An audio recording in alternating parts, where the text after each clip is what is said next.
Hello, faith leaders, and welcome to Breaktime. Today's proverb is 28:19.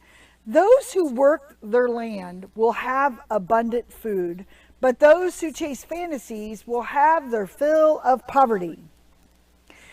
Gosh, it just sounds so mean. Are we not supposed to chase fantasies?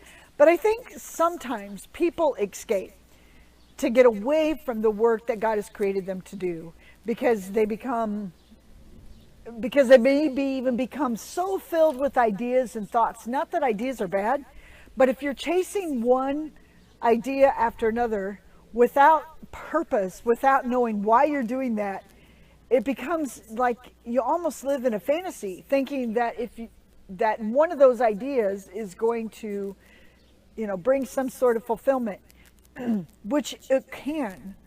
And I'm not, because I'm an idealist person too. So I don't think he's saying that you're not supposed to chase after your ideas and your dreams and your thoughts.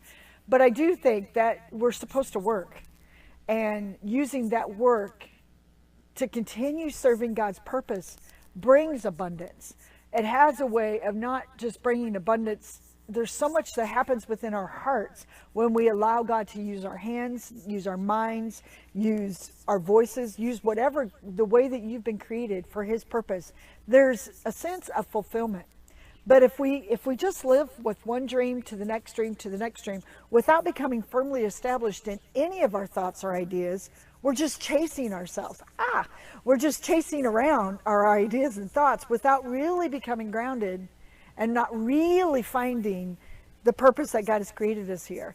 I believe that's what it's saying, that we're not supposed to go from one thought to the next, to the next, to the next, to the next, without solidifying some of those and creating all that God has intended to create inside of the ideas that God has given us.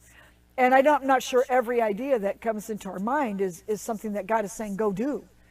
But I do believe he's saying, allow my thoughts, allow my ideas to be firmly planted in you, so much so that it's producing fruit. There's abundance there.